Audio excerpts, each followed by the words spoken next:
하나님 말씀 창세기 20장 1절로 18절 말씀입니다. 창세기 20장 1절로 18절 말씀 저 여러분 교독합니다. 아브라함이 거기서 네게부 땅으로 옮겨가 가데스와 술 사이 그랄에 거류하며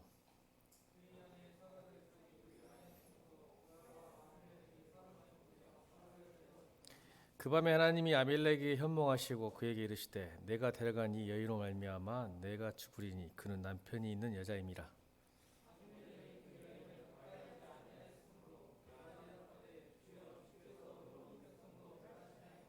그가 나에게 있는 내 누이라고 하지 아니하나이까. 그 여인도 그는 내 오라비라 하였사오니 나는 온전한 마음과 깨끗한 손으로 이렇게 하였나이다.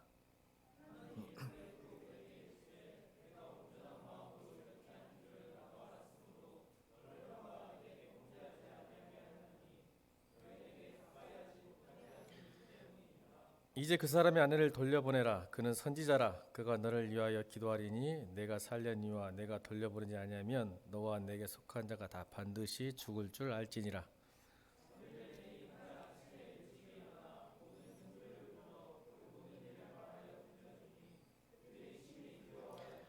아비멜렉이 아브라함을 불러서 그에게 이르되 내가 어찌하여 우리에게 이렇게 하느냐. 내가 무슨 죄를 내게 범하였기에 내가 나와 내 나라가 큰 죄에 빠질 뻔하게 하였느냐. 내가 합당하지 아니한 일을 내게 행하였도다 하고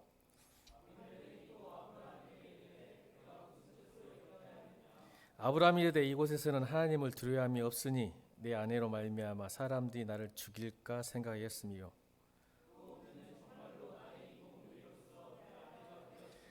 하나님이 나를 내 아버지의 집을 떠나 두루 다니게 하실 때에 내가 아내에게 말하기를 이후로 우리의 가는 곳마다 그대는 나를 그대의 오라비라 하라. 이것이 그대가 내게 베풀으니라 하였었노라.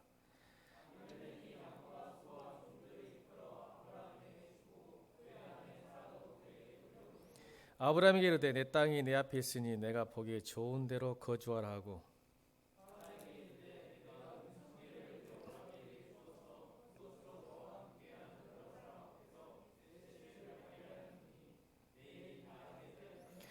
아브라함이 하나님께 기도하며 하나님이 아비멜렉과 그의 아내와 여종을 치료하사 출산하게 하셨으니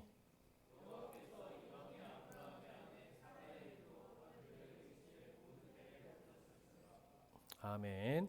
압도적인 하나님의 은혜라는 제목으로 하나님을 선포합니다. 압도적인 하나님의 은혜. 여러분 루시아 시인의 새는 날아가면 뒤돌아보지 않는다는 책에 아주 소중한 예화가 하나 실려 있습니다. 수도승과 정갈 이야기인데 어떤 수도승이 물가에서 이렇게 수영을 하고 물놀이를 하다가 작은 새끼 정갈 하나가 물에 빠져가지고 허우적거려서 죽을 뻔한 모습을 보게 됩니다. 그러니까 정갈은 독이죠. 아니 정갈은 땅에 살아야 되는데 물에 빠진 거예요. 아기 정갈이. 그런데 이 수도승이 자기 손바닥에다가 그 아기 정갈을 딱 올려놓습니다. 그럼 아기 정갈의 특징은 뭘까요? 얘가 딱 올려주자마자 꼬리로 정갈이니까 그 수도승의 손바닥을 탁 쏩니다. 엄청 아프 독이 있잖아요. 엄청 아파요. 그래서 따가우면서 손을 이렇게 놓으니까 또 정갈이 물에 빠집니다. 그래서 손이 그냥 벌벌 떨고 막 부어오르고 그냥 아프니까 어쩔지 모르는데 또 이 어린 정갈이 물속에서 살 수 없으니까 정갈은 바둥바둥 거립니다. 그때 또 수도승이 그것을 보고 또 한 번 손바닥 위에 정갈을 올려놓습니다. 근데 이 정갈은 또 자기를 해할 줄 알고 독침을 쏩니다. 이게 3번 연속 일어납니다. 이걸 보고 있던 옆에 있는 남자가 화가 나서 수도승에게 왜 그런 짓을 합니까? 이 정갈이 독침을 쏴서 만약 어른 정갈이었으면 자라났던 정갈이었으면 당신 죽었습니다. 어린 정갈이니까 이 정도 되지.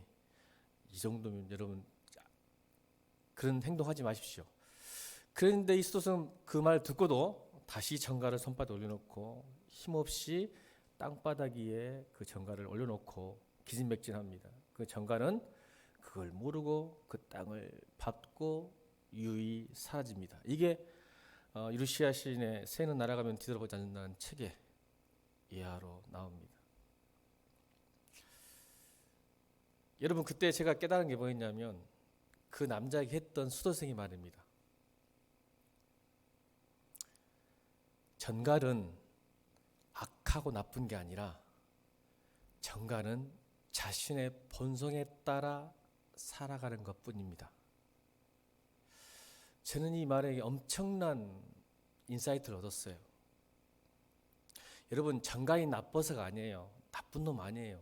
그냥 누군가가 터치를 하고 잡으면 자기 스스로를 살려고 본능적으로 독침을 쏘는 거예요. 자기 본성대로.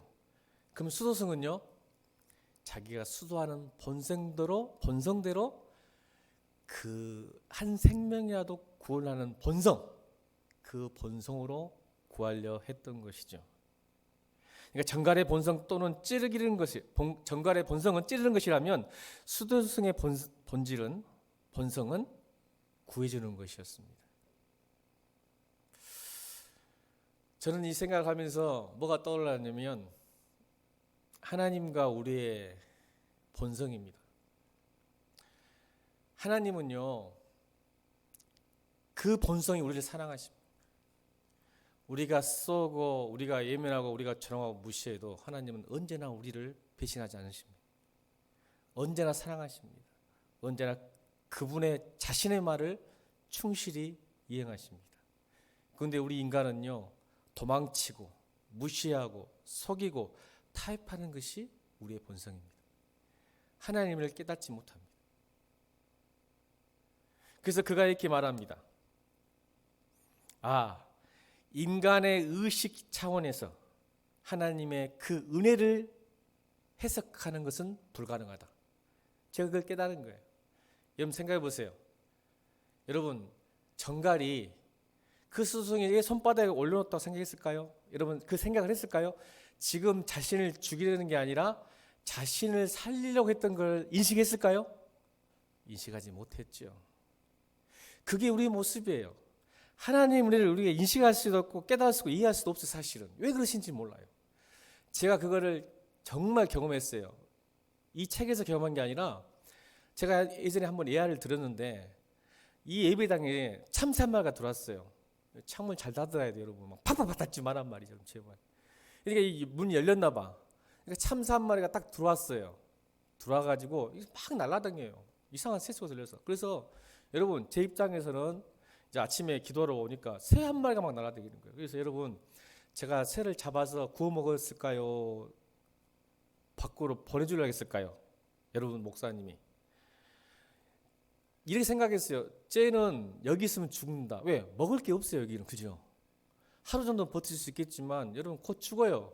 그래서 제가 창문을 다 열었어요. 저 뒷문까지 다 열었어요. 나가라. 못 나가요. 내가 옆으로 가서 쫓으면요, 얘는 도망쳐요. 저를 위해서 도망치는 거예요. 그래서 결국 그 다음 날도 이제 새가 안 보여요. 안 날아다녀요. 왜요? 이제 기진맥진한 거예요. 그랬더니 저 구석지에 숨어져 있어요. 피똥 싸면서. 똥을 싸놓고 다. 힘이 다 빠진 거예요. 근데 내가 잡으러 갔는데 또 힘이 남았는가? 또 뛰어가요. 날지도 못하는데 뛰어가요. 그래서 여기까지 올라왔더라고요. 결국 제 손에 잡혔어요. 이게 걔가 힘이 없어. 여러분 제가 잡혀서 어떻게 했을까요? 죽였을까요? 아니죠. 가서 저 뒷뜰에 가가지고 저 뒤에 있는 그 나무 많은데 풀숲 많은데 먹을 거 많은 데다가 곱게 올려놨습니다. 여러분 참새가 여러분의 담임 목사 국정문 목사의 마음을 알았을까요? 몰랐을까요? 몰랐죠. 이게 인식의 차원의 한계입니다. 인간의. 우리가 그걸 알았다면 절대 안 도망쳤죠. 손에 잡혔겠죠.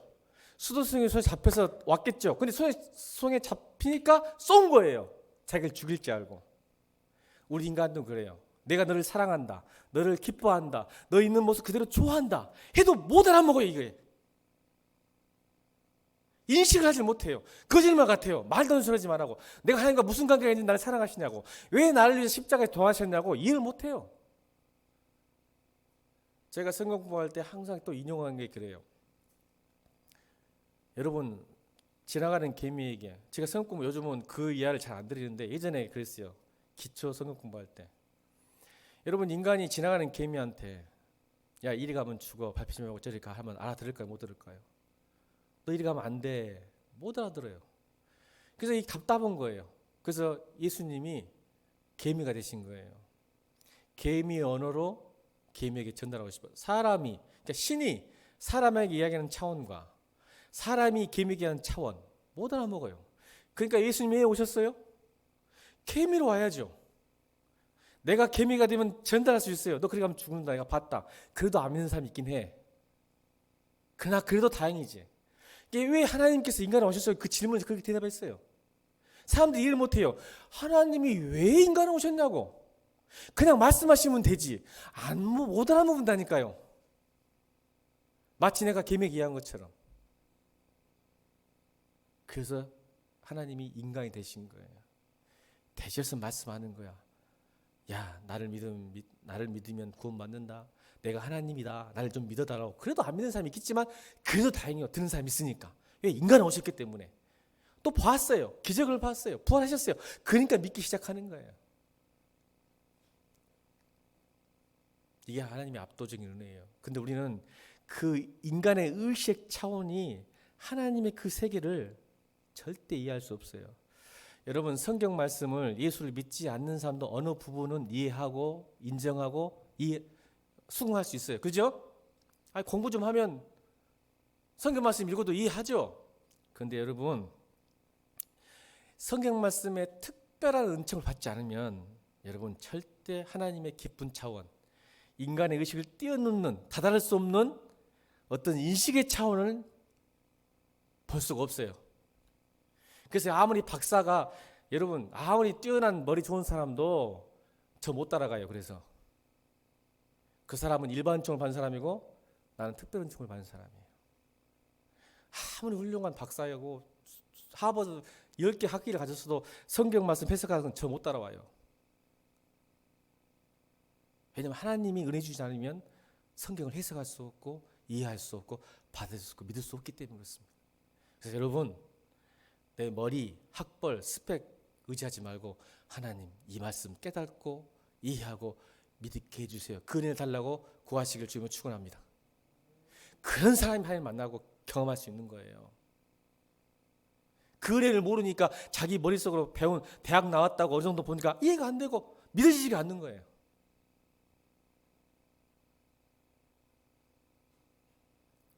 여러분, 양자역학이 지금 물리학의 최고봉입니다.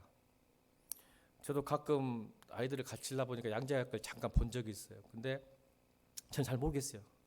원래 물리학을 잘 모르고 수학도 못하고 물리를 못하는데, 근데 내가 논문을 보니까 그것을 발견해내고 그것을 주장하는 사람도 사실은 모르겠답니다. 이게 지금 양자역학의 현 수준이에요. 근데 양자역학이 왜 무섭냐면 인류의 기원까지도 도전하는 지혜예요. 지식이에요. 양자역학이. 그것을 발견해내고 주장하고 연구하는 학자들도 모르는 상황이에요. 그런데 이게 연구되면 인류의 기원까지도 나갈 수 있는 무서운 지혜입니다. 그런데 여러분, 끝은 있어요. 이 인간의 기원, 우주의 기원, 인간의 의식, 논리, 이성으로 절대 이해할 수 없을 겁니다. 끝에 가보면 해결 안 될 거예요. 여러분, 이 은혜가 신앙을 신앙되게 하고 능력을 능력되게 하고 평안을 평화되게 하고 여러분 하나님 나라가 실제가 되는 겁니다. 이 은혜가 있기 때문에. 머릿속으로 지적 동요 읽어내고 깨달았고 책 읽다 해서 백날 해봐 소용없다니까요.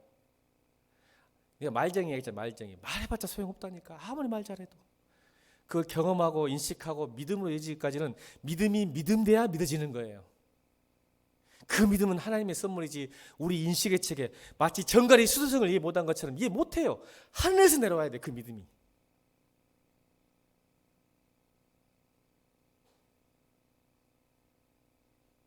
그래서 제가 신학생들 하는 말이에요.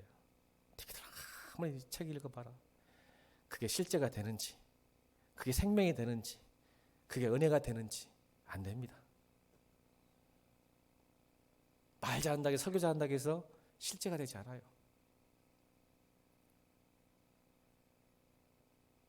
그래서 여러분, 신학생들이 기도를 하겠어요. 하나님, 내게 그 은혜를 주십시오. 이번 주에 뭐 기도하겠어? 대기.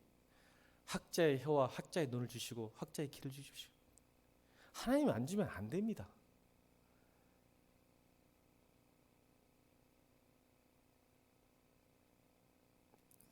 여러분, 오늘 본문에 보면 왜 압도적인 하나님의 은혜라고 했냐면 여러분 21장이 뭐예요? 21장이 드디어 하나님의 약속이 이루어집니다.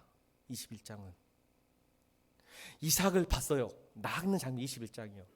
근데 여러분 같으면 우리 같으면 21장 오기 전에 20장은요. 아브라함이 대단히 멋지게 경건하고 의롭고 신앙생활 잘하고 나서 21장을 은혜를 받을 준비가 될 때인데 오늘 20장 보니까 웃길 말도 안 되는 21장의 축복과 은혜를 받을 수 있는 자격이 없어요. 20장 보면. 그래요 안 그래요? 이게 은혜예요. 그러니까 우리 같으면 이 정도 이삭이 100세 때 낳은 이삭을 받아낸다는 것은 기적적인 기적이잖아요. 부활과 맞먹는 거죠. 사실 어떻게 보면 태가 끊겼는데. 근데 우리 같으면 정말 경건하고 기도 많이 하고 신실하고 막 해야 받을 것 같은데 오늘 20장은 아브라함 엄청난 형편없음을 보게 돼요. 형편없음. 받을 만한 자격이 없는 거. 얼마나 형편없는지 한번 분석해 봅시다. 여러분 오늘 1절 읽겠습니다. 20장 1절. 1절 시작.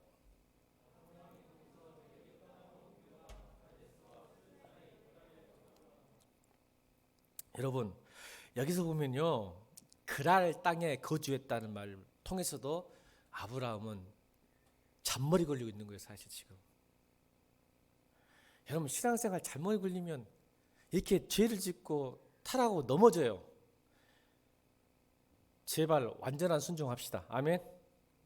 순종하는 척 하면서 할 거 다 해요. 왜 그랄 땅이냐면 여러분 이 그랄 땅이 지역의 형체가 뭔지 아세요? 엎어지면 어딘지 아세요? 애굽이에요. 아브라함 머리가 좋아요. 여차하면 애굽으로 도망가고 싶은 거야. 그랄 땅이 딱 경계선이야. 마치 북한과 지금 남한의 파주 땅이에요. 파주 땅. 파주는요 임진강 하나만 넘으면 북한 땅이잖아. 지금 파주 땅에 있다가 하나님이 지금 그랄 땅은 가나안 땅 맞아요. 하나님이 가나안 땅에 있으라고 했잖아. 그러니까 가나안 땅에 있는 건 맞아. 있는 건 맞는데 조금 수틀리고 안 좋으면 얼른 애굽 땅으로 넘어가고 싶은 그 경계선. 마치 여러분 임진왜란 때 선조가 그 잔대가에 걸렸죠. 선조 역사책에 보면 선조가 분조를 했어요. 분조가 뭔지 아세요? 조정을 둘러나는 걸 분조라 그래. 분조. 조정을 둘러나는 걸 분조했죠. 자기는 도망치고 18살밖에 안 되는 아들 광용군한테 애군이 막 밀려오니까 긴급한 거야. 죽게 생겼거든. 자, 그래서 선조가 어디 도망갔어? 여러분 역사책에 배웠지? 어디 도망갔어? 의주. 의주는 언제 아시죠? 경계선이야. 이게 애군이 자기를 잡으러 왔을 때 의주에 있다가 밑에서 못 맞고 올라오면 의주에 있다가 어디로 도망가고 싶어? 명나라. 선을 넘으면 이제 애군은 이제 명나라 전쟁 선포잖아. 이 잔대가리.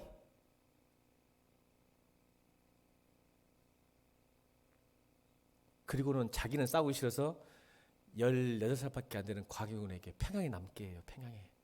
네가 왕이다. 분조. 왕을 투삼 세워서 신하들과 백성들이 엄청나게 반대합니다. 이럴 수는 없다.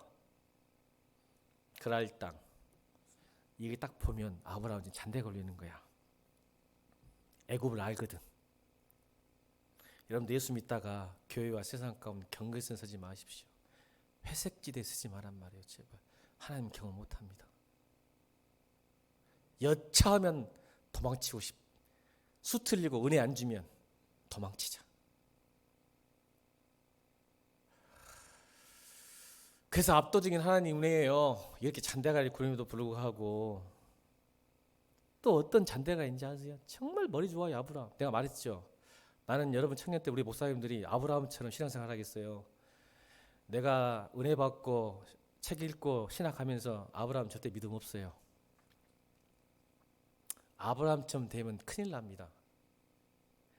하나님이 만드셨어요. 아브라함.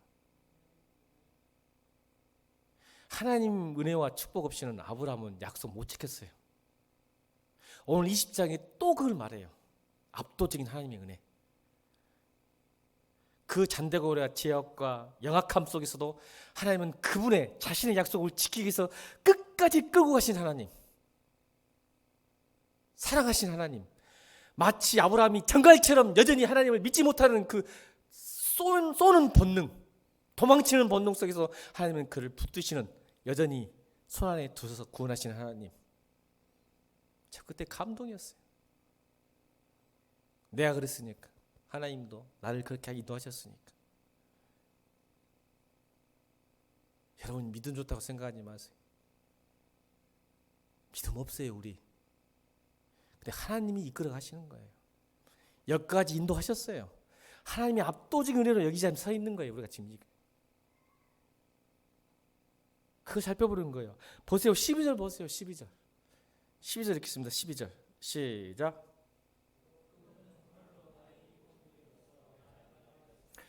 여러분, 이게 얼마나 영악한 말인지 아세요? 영악한지 아세요? 이제 잔머리를 떠나서 영악해요. 12절이. 여러분, 사실과 진실 차이가 여기서 나오면 12절. 1절은 잔대가리였다면, 잔머리였다면 12절은요, 영악이에요. 변명, 정당화, 합리화.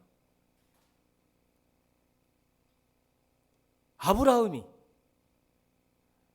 여러분, 아내 사라가 누이가 사실일까요? 진실일까요?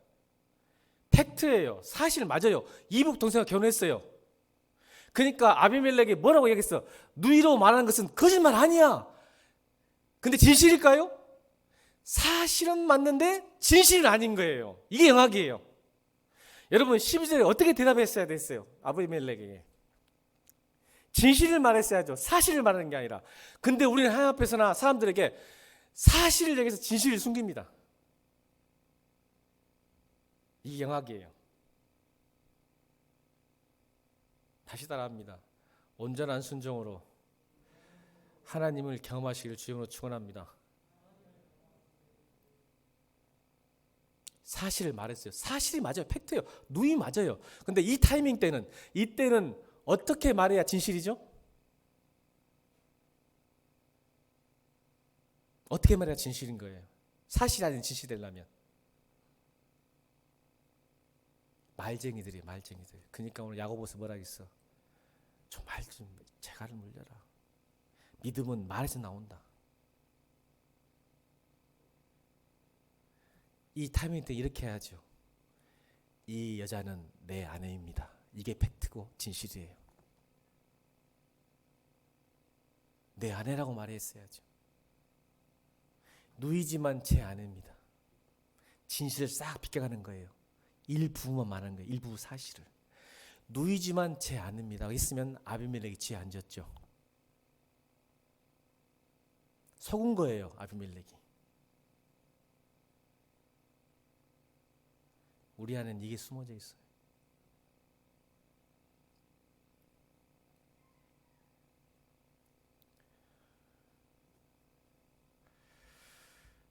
성도답지 못하고 사람답지 못한 아브라함, 아내를 팔아서 앵벌이 시켜서 돈 번 사람 아브라함이죠. 여러분, 이 정도면 사람답지 않잖아요. 아내를 서로 속여서 보내서 지는 살고 돈벌이까지 한 사람, 앵벌이에요. 정확히 따지면.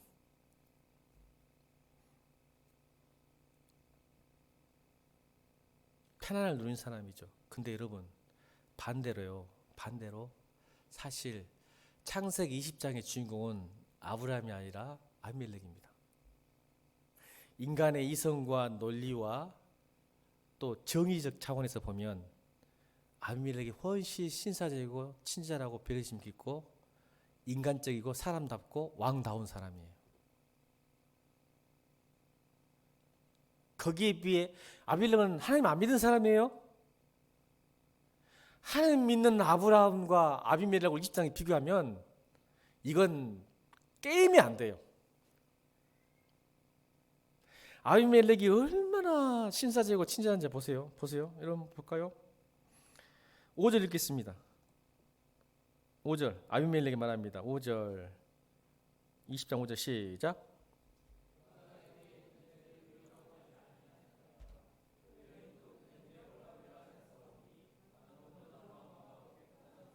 보세요.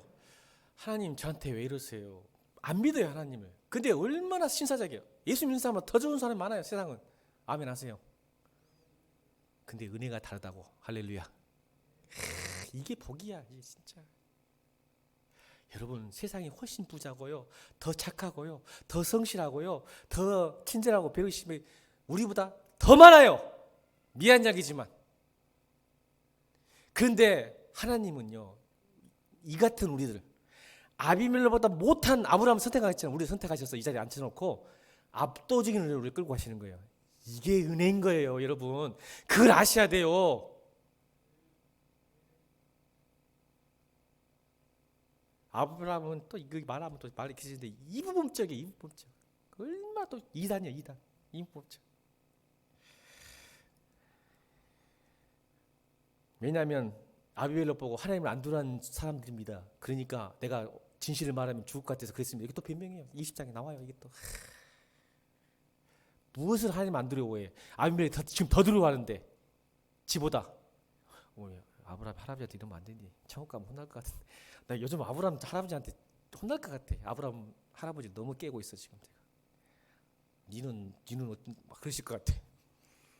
근데 어쩔 수 없어. 아비멜렉이 오늘 주인공이야. 훨씬 친절하고 사람답고 성도는 게 아니라 믿음직스러운 사람이야. 그러니까 하나님이 6절 대답하시잖아요. 6절 읽겠습니다. 시작.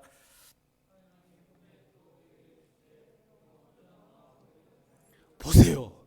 언제나 마음. 아브라함은 지금 완전히 박살났어. 하나님을 칭찬하잖아. 나 알아, 네 마음 알아. 온전한 마음으로 이렇게 한 줄 내가 알았으므로 너에게 꿈에 나타난 것은 너를 범죄자게. 은혜, 이것도 은혜야. 아멘이죠? 왜? 범죄하면 큰일 나불고. 사실은 하나님이 더 조급해. 사실은 숨어져 있는 여러분, 이 행간을 읽을 줄 알아야 돼.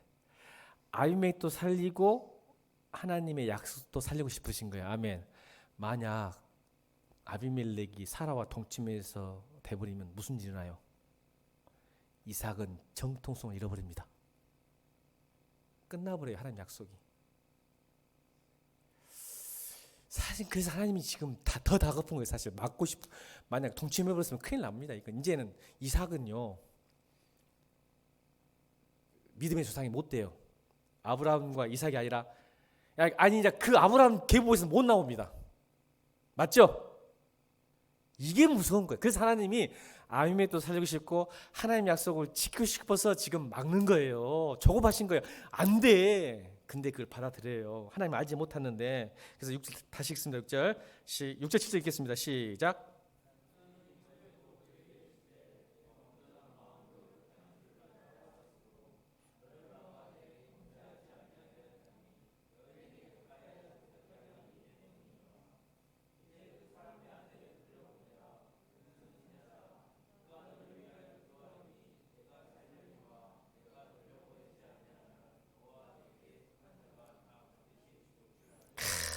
하나님 계시니까 순종해야 하나요? 아비멜렉 하나님 모르는데 지금 아브라함은 뭐라고 앉아서 20장에서 세상 가난한 사람들은요 하나님 안 두려워해요. 지가 지금 안 두려워하고 있지. 여러분 잘 들어. 이렇게 이분법적으로 세상은 하나님 안 두려워하니까 죄 지은 사람이고 나는 예수 믿으니까 죄 11절하고 그만 나온 거 11절. 저 큐티 했으니까 11절 읽겠습니다. 11절. 아주 아브라함 이분법적인 이단적 사고. 11절 시작.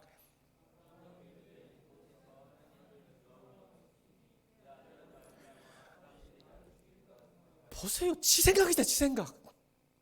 진실만 말했어도 이런 일이 안 일어나는데 이렇게 이분법적으로서 세상에 하나님 안 들어가니까 내가 거짓말 안 하면요 나 죽습니다.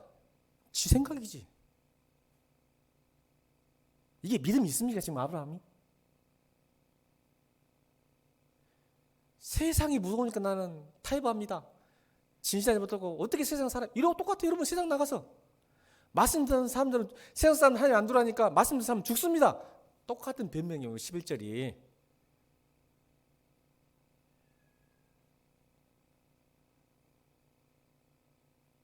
예수 믿는 사람들이 오늘 아버지보다 더 못해. 그러니까 뭐예요? 아비멜렉이 더 믿음이 좋아. 온전한 순종에 어떻게 보세요. 그 말을 순종해요. 14절, 15절, 16절. 자, 순종하는 내용 봅시다. 하나님 모르는 사람의 순종. 14절, 15절, 16절. 시작.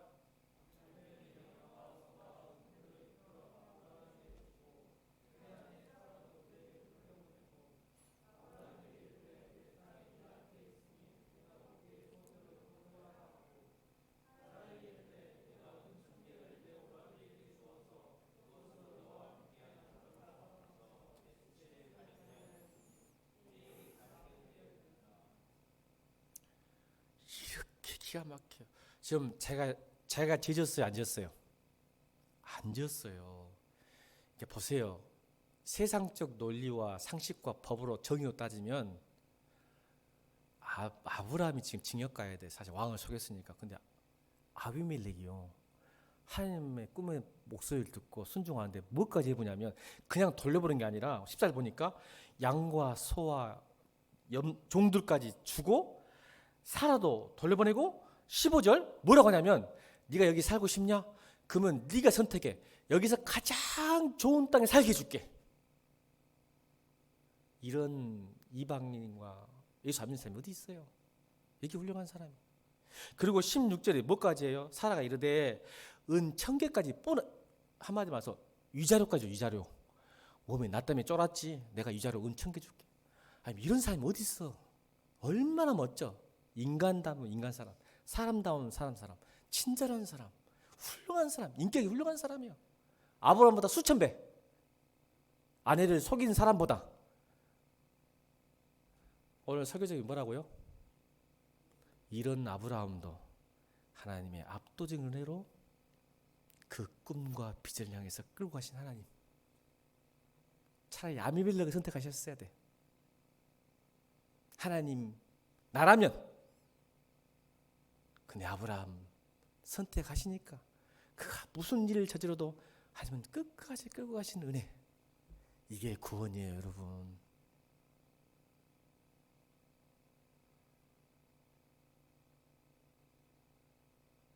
이걸 신학적 용어로 견인이라고 그래, 견인.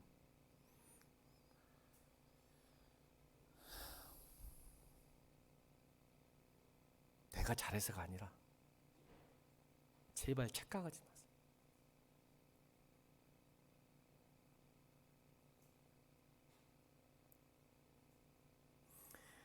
나는 또 16절에 깜짝 놀랐어요. 정말 훌륭한 품격 갖고 있어요. 우리 이번 올해 주제가 그리스도의 품격인데 아비멜렉은 예수를 안 믿는데 품격이 엄청 말에 실수가 없는 사람이야. 오늘 16절에 나 깜짝 놀랐어. 주제가 그리스도의 품격인데 예수 안 믿어도 이렇게 훌륭한 품격 갖고 있을 수 있구나. 이런 훌륭한 인격을 갖고 있었구나. 왜요? 말 보세요. 16절 다시 읽어봐요. 16절 얼마나 품격이 좋은지. 16절 시작.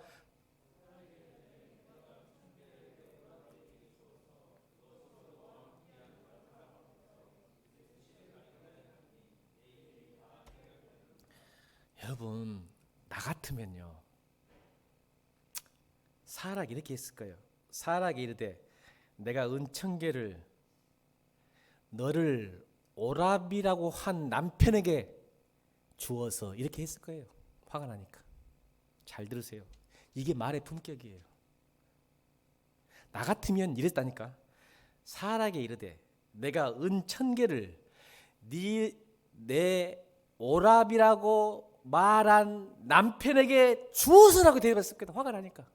내가 너 은 1000개를 왜 준 줄 아냐? 오라비라고 말한 네 남편 때문이다. 이렇게 말할 건데 여러분 그냥 오라비로 지금 알고 있어요? 모르고 있어요? 오라비 남편인지 알고 있는데 오라비라고 이야기해 주면서 사라와 아브라함의 체면을 살리는 거예요. 나 이거 진짜 올해 2020년도 이 성경 16절을 다시 새로 깨달았어. 왜? 그리스도 품격 늘 머릿속에 있으니까 16절이 다시 깨달아진 거야. 이걸 그냥 지나갔거든. 근데 오라비라고 말할 정도의 품격. 이건 보통 인격이 못합니다. 나 같으면 오라비라고 말한 네 남편 때문에 상처받죠. 막 서로 난리 나지 막. 여러분 오늘 아브라함을 따르지 말고 아비멜렉 따라갑시다. 할렐루야. 이런 소리 처음 듣지? 인간적으로는 아비멜렉 따라가야 돼. 이렇게 훌륭한 사람이야. 어떤 목사님이 아브라함을 따라가지 아비멜렉을 따라가라고 하는 설명. 이단 아니요.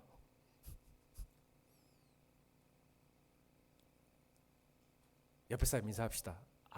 아비멜렉처럼 이야기하자 말하자. 시작.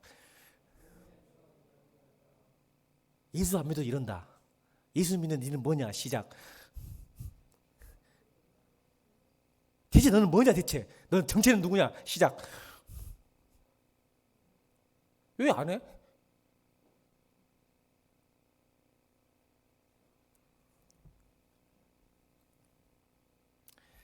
여러분 다윗도 그래요. 그래서 고민해봤어. 아브라함도 이랬는데 다윗은 어땠을까? 오, 하나님 또 깨닫겠어. 다윗도 여러분 길보아 전투라는 게 있어요. 길보아 전투가 뭔지 아세요? 블레셋과 사울과의 전쟁에서 이스라엘이 대피했는데 길보아 전투에서 사울이 죽습니다. 아시죠? 전사하죠. 그 전투가 길보아 전투예요. 근데 그 길보아 전투에서 세 아들까지 죽으죠. 다윗의 소울메이트 베프인 요나단도 거기서 죽습니다. 사울의 세 아들도 죽어버려요. 그러니까 집안이 멸문당합니다.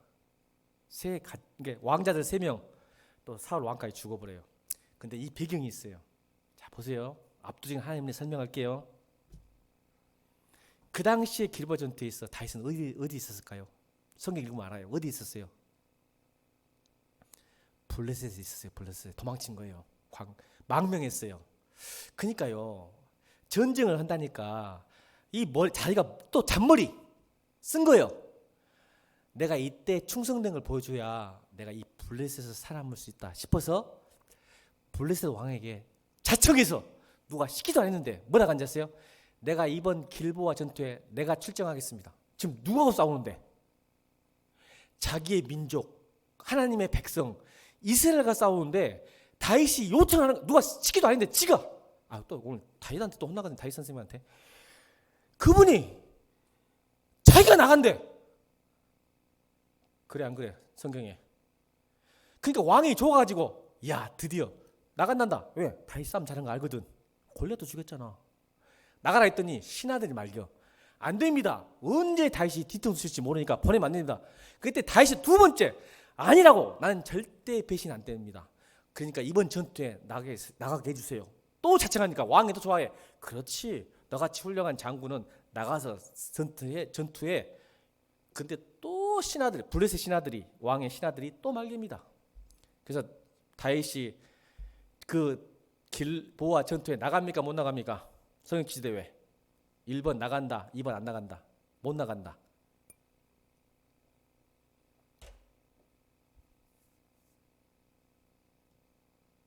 (1번이요) (2번이요) 빨리 말해. 1번 나간다?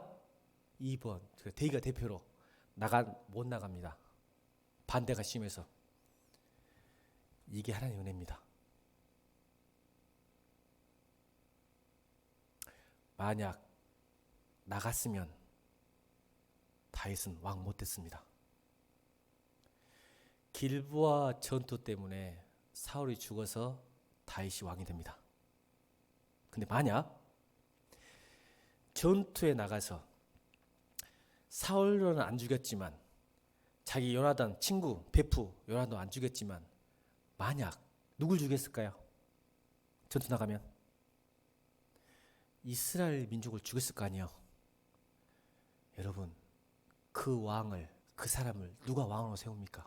이스라엘 백성들이 미쳤습니까? 왕이 되더라도 정통성 정당성을 잃어버린 거예요.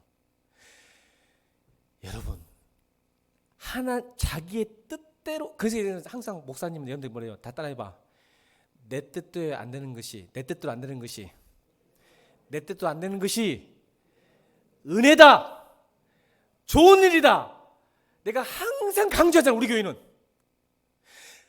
보이지 않는 하나님의 압도적 은혜가 내가 원하는 대로 못 가게 만드는 거예요. 다윗이 나중에 깨달아요. 이거를 만약 지가 원하해서 자청해서 길보아 전투에 나가버렸다면 기름 부은 왕을 죽이고 기름 부은 하나님의 백성들을 죽여버렸으면 그 사람이 어떻게 이스라엘 왕이 됩니까? 다시 하나님 감사합니다. 악하고 게으른 도 빨리 하라고. 하나님 감사합니다. 내 뜻대로 안 돼서 참 다행입니다. 다시 하나님 감사합니다. 내가 하나님을 믿기 때문에 내 뜻대로 안 돼서 너무나 감사합니다. 이게 압도적인 하나님의 은혜인 거예요. 하나님 좀 믿으세요, 제발. 잔머리를 넣어서 내 마음도 살지 말고 내가 원하는 대로 이제 기도 좀 해. 음성을 들어. 내가 하고 싶은 대로 가면 망해. 다윗을 막은 거야, 하나님이. 어떻게 알았겠어? 다윗이 그냥 자그마한 전쟁이지 않았지. 근데 길보아 전투에서 사울이 죽어버려. 만약 그전에 나갔으면 끝난 겁니다, 여러분.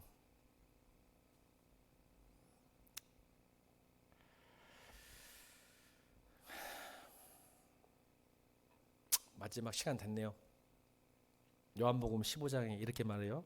예수님께서 나는 참 포도나무요 내 아버지는 농부라. 무릇 내게 붙어서 열매를 맺지 아니하는 가지는 하나님께서 그것을 제거해 버리시고 무릇 열매를 맺는 가지는 더 열매를 맺게 하려 하여 그것을 깨끗하게 하시느니라. 여러분, 열매를 맺지 아니하는 가지는 아버지께서 그것을 제거한다고 했죠. 제가 나중에 요한복음 15장 강의할 때 하겠지만 제거라는 단어가 아이로라는 헬라어 단어인데 두 가지 뜻이 있어요. 하나는 제거하다, 전지하다. 전지가 뭐냐죠? 우리가 나무를 전지한다는 뜻이에요. 잘라내거든요. 왜? 더 성장시키려면 잘라내야 돼요. 가지치기라고 해요. 그러니까 나의 어떤 쓴뿌리들, 나의 그 믿음 없음, 그걸 전지 딱 잘라내야 다음에 새롭게 더 많은 풍성한 열매. 이런 배나무도 가지치기 해줘야 그 다음에 더 큰 열매가, 맛있는 열매가 맺는 거예요. 그래서 이 아이로라는 단어 속에는 전제하는 뜻이 있고 사실은 들어 올리다는 뜻이 있어요. 들어 올리다. 여러분 포도나무죠, 비유죠. 자, 여러분 포도나무는요 보셨으면 나무가 축축 처집니다. 열매가 무거워서. 그러면 농부가 어떻게 해주냐면 들어 올려줘야 돼요. 지금 가을 포도철이거든요. 한번 포도 농장 한번 가보시면 다 추렁추렁해가고 있으면 가지를 이렇게 나무 작대기로 딱딱 올려줍니다. 이게 들어준다는 말이에요. 들어준다는 무슨 뜻이에요? 이게 바로 하나님의 은혜인 거예요. 포도나무가 쳐져 있으면 낙과하고 더 이상 자라지를 못해요. 왜냐? 들어 올려져야 햇빛을 더 받고 바람도 더 맞고 비도 더 맞아야 성장하는 거예요. 아멘? 그러니까 농부가 쳐져 있는 그 포도를 들어주는 거예요. 그래야 비를 더 맞고 바람도 더 맞고 햇빛을 더 받아야 더 커지니까 이게 하나님의 은혜인 거예요.